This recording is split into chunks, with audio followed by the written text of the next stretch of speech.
고맙습니다. 복된 주일 맞아서 함께 예배함이 우리에게 복이 됨을 믿습니다. 함께 읽은 본문을 통해서 은혜 나누길 원하는데요. 본문의 사건 잘 알고 있지요. 저도 어린아이 때부터 교회 학교 유치원 때부터 익히 들어 알던 그 이야기입니다. 아람의 군대 장관이며 나병 환자였던 나아만이 요단강에 들어가서 7번 몸을 씻을 때에 그 몸이 낫게 되었다라고 하는 이야기입니다. 아람이라고 하는 나라는 어디이냐면 지도에 보면 북쪽 이스라엘과 국경을 마주대하고 있는 나라인 걸 알 수가 있습니다. 꽤 큰 나라예요. 북이스라엘은 항상 이 아람의 위협 때문에 곤란을 겪었고 또 여러 번 전쟁을 통해서 침략당했던 경험이 있던 것을 성경을 통해서 확인할 수가 있습니다. 근데 이 아람의 군대 장관이 북이스라엘에 와가지고 병을 고침받았다라고 하는 것, 모든 말씀 끝에 교회 학교 선생님들이 늘 하던 질문이 있었습니다. 여러분, 나만 장군이 요단강에 들어가서 7번 몸을 씻고 고침받았는데 한 번, 두 번, 세 번 들어갈 때마다 조금씩 병이 나았을까요? 아니면 7번 다 들어가고 나오니까 그제야 병이 다 나았을까요? 네, 사람 생각이 다 비슷한 것 같아요. 1부, 2부, 3부 가릴 것 없이 다 7번 들어가고 나오니 그제야 몸이 깨끗해졌을 것 같아요. 제 생각에도. 왜냐? 그것이 순종의 결과이기 때문에 그럴 겁니다. 그래서 제가 교회 학교 시절에 선생님들로부터 배운 첫 번째 교훈이 무엇이었냐면 믿음으로 끝까지 순종하자였습니다. 같이 한번 해볼까요? 믿음으로 끝까지 순종하자. 분명 교회 학교 때부터 유치원 때부터 듣고 배운 교훈입니다. 하지만 시간이 지나면 지날수록 이 간단한 교훈이 때로는 제 삶에 무거운 숙제처럼 다가올 때도 있더라고요. 여러분은 어떠신지요? 설교 준비하면서 원고를 몇 번 썼다 지웠다 했습니다. 왜냐하면 순종하라 이런 말 하면 굉장히 유치한 것 같은 느낌이 드는 거예요. 왜냐하면 유치원 때부터 들었으니까. 우리 교인들은 또 순종하라고 하는 말을 얼마나 귀가 따갑게 많이 들었을까. 그러니 이 말을 또 해야 될까 싶었습니다. 근데 돌아서면 그래도 항상 뭐가 문제더라. 이 불순종이 문제더라는 거지요. 제 마음속에도 박 목사야, 항상 불순종이 문제잖아 싶은 거예요. 그래서 비록 유치원 때 배운 이야기지만 그래도 다시 한번 묻고 생각해 봅니다. 여러분, 순종하고 있습니까? 하나님의 생명의 말씀을 맡아 그 말씀을 믿어 순종하며 살고 있습니까? 주님의 몸된 교회의 직분을 맡아 그 직분이 하나님께서 내게 허락해 주신 사명임을 믿고 충성하며 살고 있습니까? 시간과 물질을 주님의 뜻대로 순종함으로 사용하고 있습니까? 나를 예배자로 불러주시고 기도자로 세우신 것을 기억하며 순종함으로 예배하고 쉬지 않고 기도하고 있습니까? 혹이라도 내 생각대로, 내 고집대로, 내 습관대로, 내 기분대로, 내 형편대로 아니면 이런저런 이유 때문에 반쪽짜리 순종을 하고 있지는 않은지요. 근데 그 반쪽짜리 순종을 가리켜 성경은 분명하게 말씀하십니다. 그것도 불순종이랍니다. 오늘 저와 여러분이 함께 읽은 본문에 보면 흥미로운 기록이 하나 있습니다. 다 읽진 않았습니다만 11절 말씀 보겠습니다. 나아만이 노하여 물러가며 이르되 내 생각에는 그가 내게로 나와 서서 그의 하나님 여호와의 이름을 부르고 그의 손을 그 부위 위에 흔들어 나병을 고칠까 하였도다. 나아만이 노하여 물러가며 이르되, 요단강에 가서 7번 몸을 씻으라니까 화를 내면서 한 말입니다. 근데 여기 내 생각이래요. 이 내 생각이 뭐냐? 사실 나아만이 불순종했던 이유입니다. 내 생각에 하나님의 사람을 향해서 화를 냈던 이유입니다. 내 생각 때문에 순종하지 못하고 내 생각 때문에 하나님의 사람에게 화를 냈더랍니다. 그런데 이런 일이 비단 나아만에게만 있는 것이 아니고 종종 우리 삶 속에서 얼마든지 있을 법한 이야기 아닙니까? 시간이 지나면 지날수록 주님 생각을 담고 주님 생각이 네 생각이 되어야 할 텐데 도리어 시간이 지나고 배움이 많아지고 경험이 쌓일수록 내 생각만 가득합니다. 그 내 생각이 주의 말씀을 가로막고 그 내 생각이 주의 뜻보다 우선하더라는 거지요.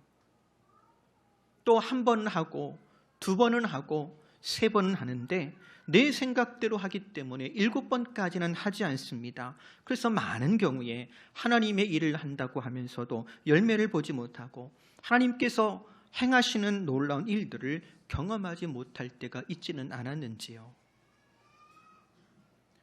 또 7절에 보니까 이렇게 적습니다. 이스라엘 왕이 그 글을 읽고 자기 옷을 찢으며 이르되 내가 사람을 죽이고 살리는 하나님이냐? 그가 어찌하여 사람을 내게로 보내 그의 나병을 고치라 하느냐? 너희는 깊이 생각하고 저 왕이 틈을 타서 나와 더불어 시비하려 함인 줄 알라 하니라. 아람의 왕이 군대 장관의 손에 편지를 써서 보낸 거예요. 나만 군대 장군 병 고쳐서 보내라고요. 그 편지를 받아들고 왕이 생각했더랍니다. 야, 이건 분명히 나랑 전쟁하려고 시비거리 만들려고 보낸 거야 라고 생각했더라는 거지요. 이 길을 읽으면서 차라리 생각을 말지, 혹은 차라리 사람을 살리고 죽이는 것은 하나님이라고 말이라도 하지 말지 싶을 때도 있었습니다. 그런데 이 모든 일이 다 어떻게 시작된 것인가? 사실은 나만 집에서 수종들던 어떤 이스라엘 출신 여자이 때문이었습니다. 3절에 보면 이렇게 적지요. 그의 여주인에게 이르되 우리 주인이 사마리아에 계신 선지자 앞에 계셨으면 좋겠나이다. 그가 그 나병을 고치리이다 하는지라. 어쩌면 철없는 어린아이의 말처럼 들릴지도 모르겠습니다. 생각 없이 내뱉은 말일 거야 싶을지도 모르겠어요. 근데 이 말이 나아만에게는 복음이 되었습니다. 왜요? 어린아이의 말이지만 살아계신 하나님을 믿는 믿음의 고백이기 때문에 그렇습니다. 그리고 오늘 우리도 나의 생각과 경험을 초월하여 살아계신 하나님을 믿으며 그 믿음 때문에 순종하는 삶을 살아갈 수 있기를 바랍니다. 한때 하나님께서 세상을 물로 심판하신 적이 있었습니다.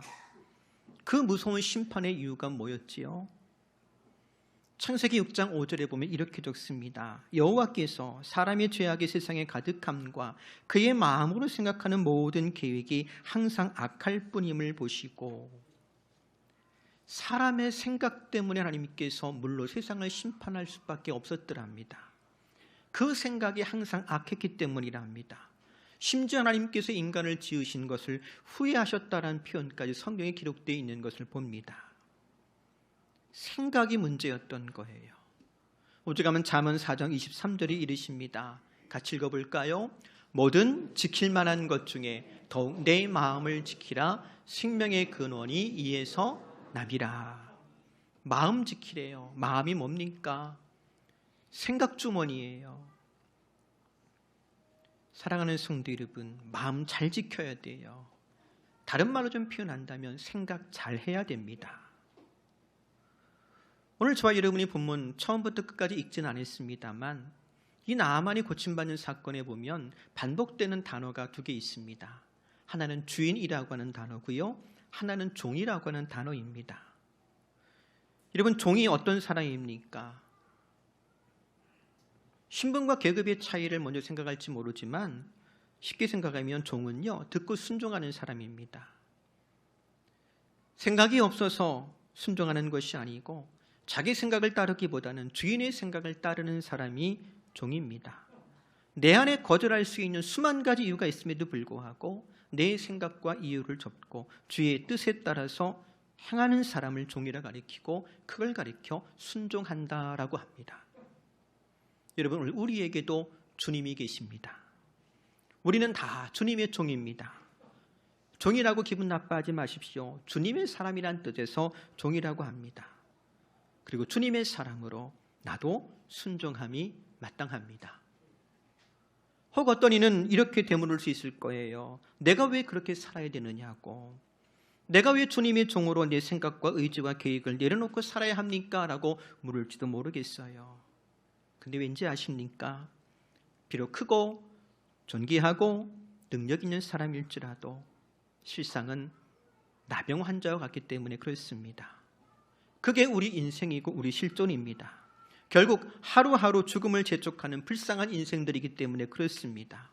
그 불쌍한 인생이 다시 사는 길은 영생을 소망하는 길은 주님의 뜻대로 순종하는 길밖에 없기 때문에 그렇습니다. 또 왜 우리는 주님께 순종해야 될까요?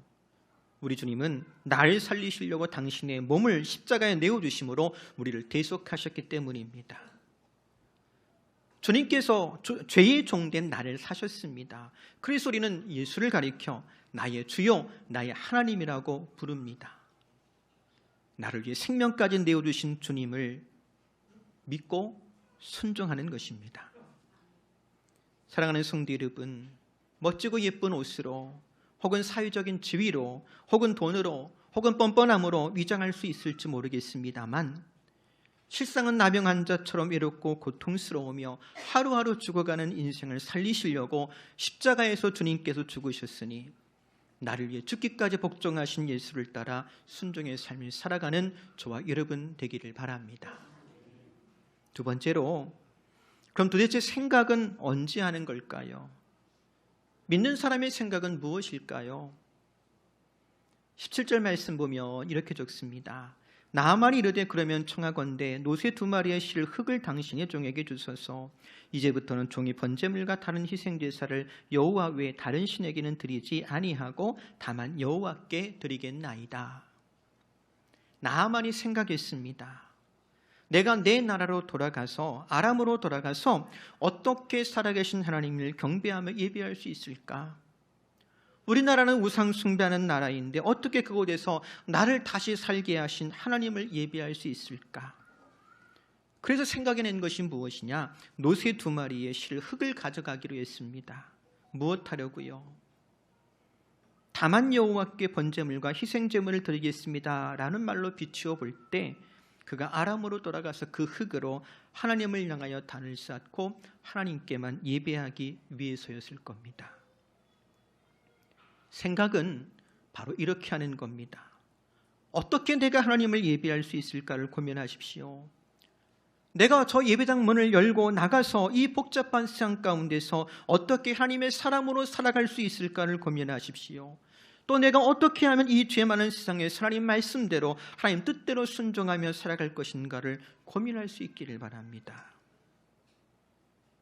성경에 보면 하나님 말씀을 듣고 밤새 잠 못 자고 뒤척이며 고민했던 한 사람이 있습니다. 날이 환하게 밝았습니다. 그 아침에 내 생각대로가 아니라 주의 말씀대로 순종하였는데 그 사람이 아브라함입니다. 내 사랑하는 독자 이삭을 번제로 바치라고 하는 그 말씀을 듣고 그가 순종하지요.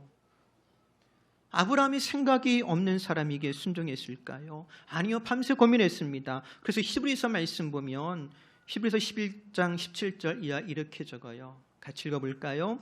아브라함은 시험을 받을 때에 믿음으로 이삭을 드렸으니 그는 약속들을 받은 자로 돼 그 외아들을 드렸느니라. 말씀하시기를 네 자손이라 칭할 자는 이삭으로 말미암으리라 하셨으니 그가 하나님이 능히 이삭을 죽은 자 가운데서 다시 살리실 줄로 생각한지라. 아브라함이 뭐 했더라고요? 생각했대요. 영어 성경 보면 아브라함 리즌드란 말로 번역을 해놨어요. think란 과거형 thought 이런 거 안 쓰고요. reason이란 말로 번역을 했습니다. 헬란말 로고스란 단어에서 파생된 로기조마이라고 하는 단어를 번역해 놓은 거예요. 그 뜻은 논리적인 결론을 내린다, 신중히 생각한다, 그런 뜻을 가집니다. 좀 더 쉽게 표현한다면 생각다운 생각을 했다는 뜻입니다. 그래서 아브라함은 왜 나를 시험하십니까? 혹은 하나님 아들을 줄 때는 언제고 왜 다시 빼앗아 갑니까? 라고 한 것이 아니라 하나님은 능히 약속의 사람 이삭을 죽은 자 가운데 다시 살리실 줄로 믿고 하나님의 사람다운 생각을 했더랍니다. 그래서 순종한 거예요. 성도 여러분, 생각다운 생각을 합시다. 하나님의 사람다운 생각을 하는 저와 여러분 되기를 바랍니다. 무엇보다 생각의 방향이 바뀌어야 돼요.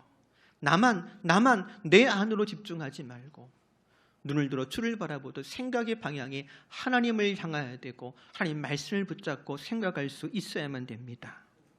어떻게 내가 하나님을 잘 섬기며 어떻게 하나님을 기쁘시게 할 수 있을까?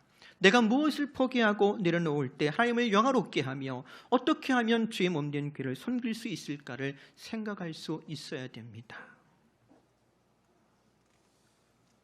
한 번은 친구 목사들이 모여서 이야기하다가 왜 이야기가 나왔는지 모르겠어요.